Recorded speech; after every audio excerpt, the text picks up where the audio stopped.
Alright, so I have acquired me an electric dirt bike. So I bought a 48 volt Mototec 1500 watt.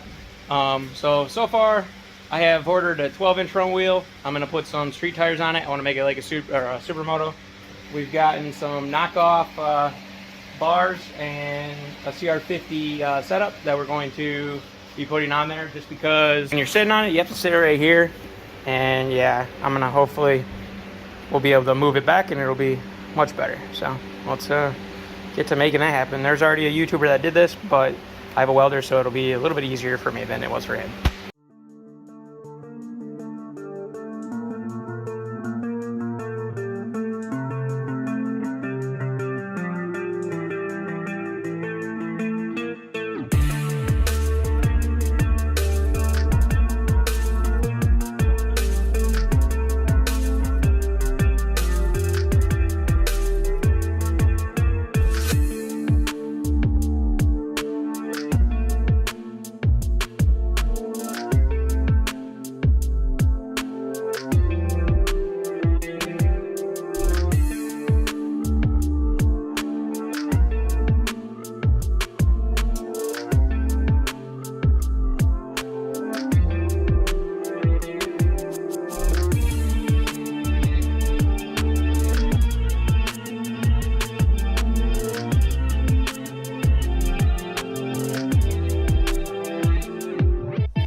Alright, so I made a tank mount here. So I made this one first, and I made this one second, and then I welded these on for, that's where the seat cups into, and then we got this, and then there I got so that's where those things cut into there, and then back there is where that will be. So not too shabby. Happy with how they turned out. And Tanner swapped out my bars real quick. So alright, let's get this back bolted on and we're done.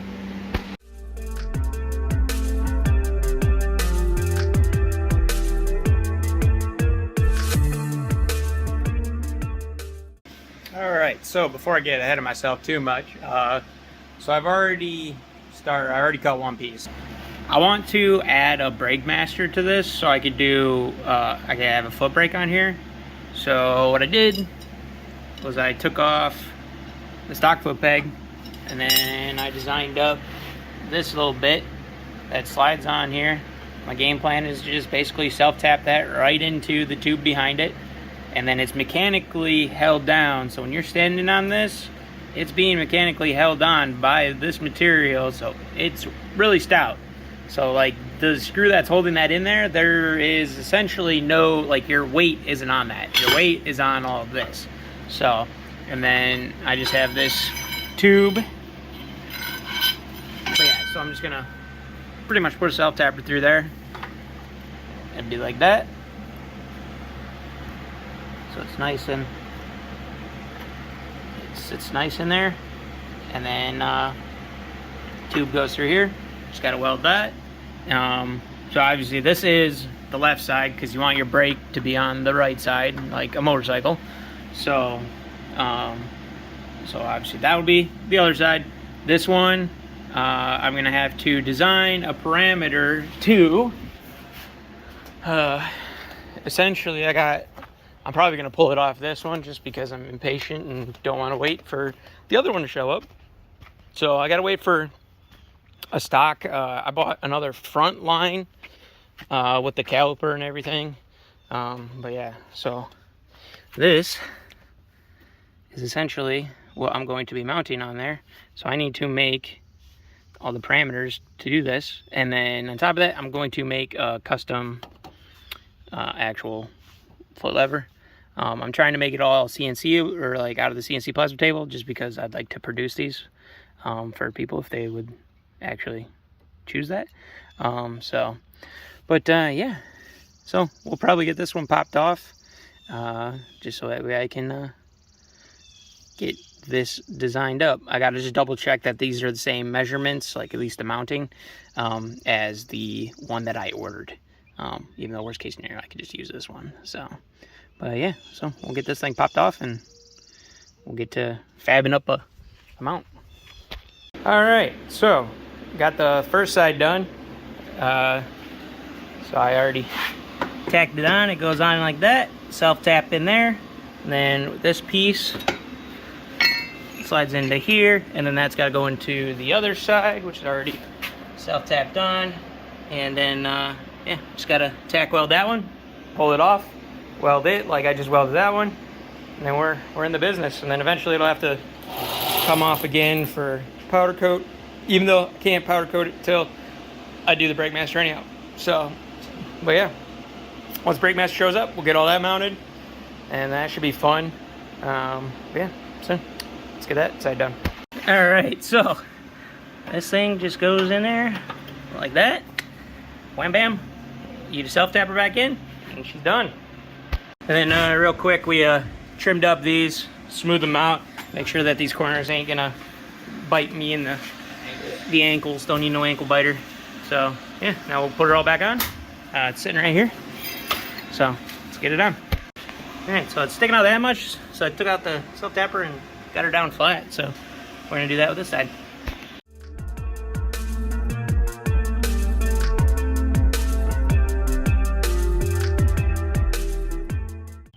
Alright, so controller should be here real soon, so I figured I would film some stuff of this stock. I'm going to do a screen recording of the GPS just from start to stop, and just in like its stock performance mode. So like the only things I've done so far is obviously I've put street tires on it. I also went from that 14-inch front wheel down to the 12-inch wheel off of a 1000-watt version. This is the 1500-watt 48-volt Mototec 1500-watt. So that's what this is.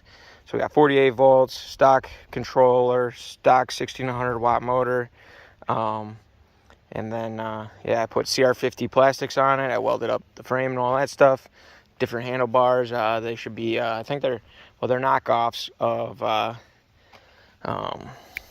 can't remember what the heck they're called, but or KLX 110 bars. That's what they are. So they're knockoffs of those. I think they're the minis.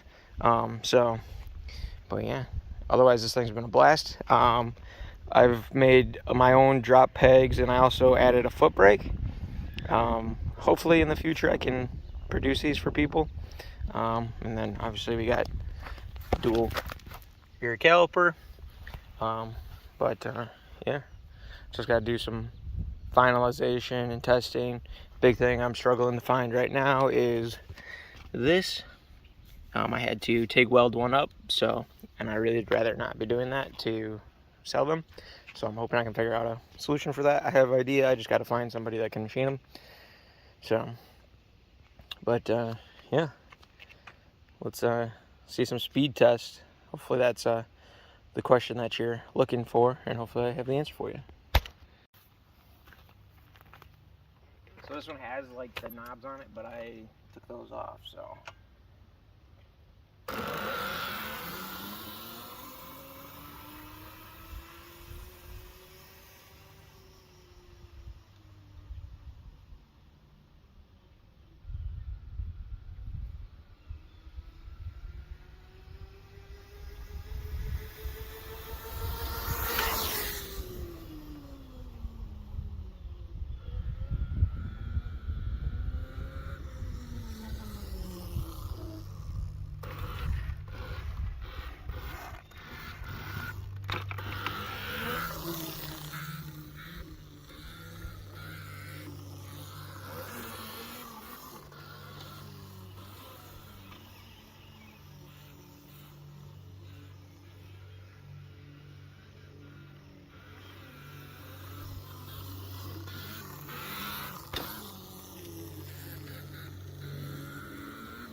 So she'll wheelie, but the biggest downfall is it doesn't have the power compared to the braking. The thing brakes, stops really well.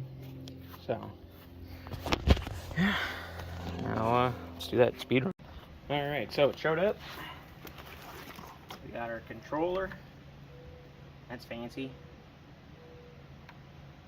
3D printed. Pretty nifty. Here's our voltage guy. Got our full twist grip. On off switch. Must be an adapter. Battery. We got some twist grips. Got a decal and some screws. And this beautiful cardboard.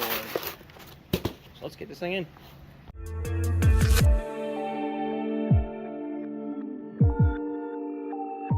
It's sort of showing how simple this is. Ground for the battery. Then all you gotta do is match up these colors, and then you got your positive on this side. So that's simple. Then you just gotta put your screws in there, caps on there, and then you just gotta plug in all this, which is all very easy to tell, plug and play. So they're only one size fits all. So because you got a 3-pin, you got a 2-pin, and you've got, I think this is 6. So yeah, and then I'd imagine this is hopefully the battery charging one, so, or something of that nature. I don't know, we'll find out. But yeah, it's that simple. So let's keep going.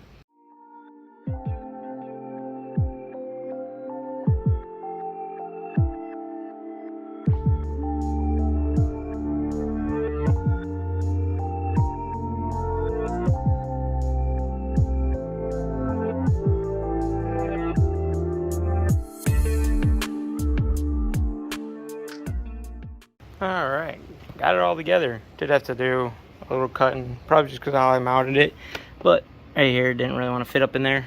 She's in there. Also, because I cut my bar narrower, I plan to get probably wider ones again, but because I cut them so short, I couldn't fit like half the crap on there. And I actually put my voltage thing in there. So yeah, so now I guess we'll go take her for a test ride. Alright, so the little bit that I did ride this thing, holy crap.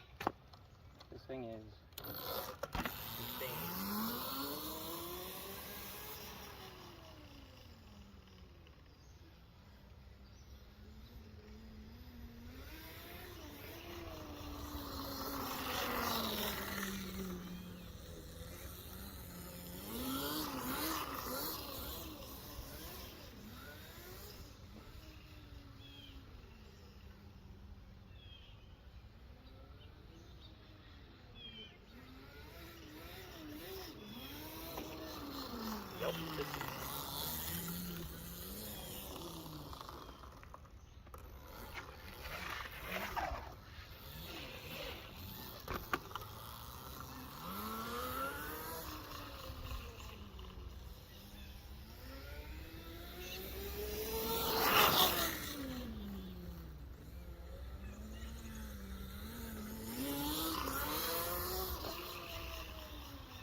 Wow.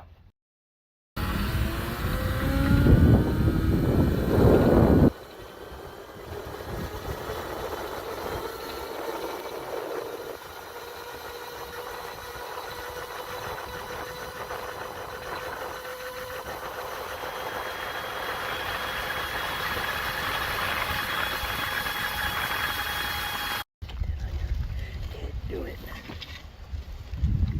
Oh yeah, pocket her back up.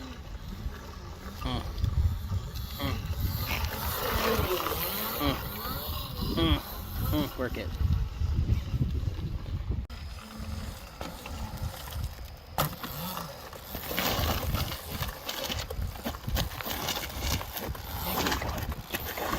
All right, right out, right out, right out, right out.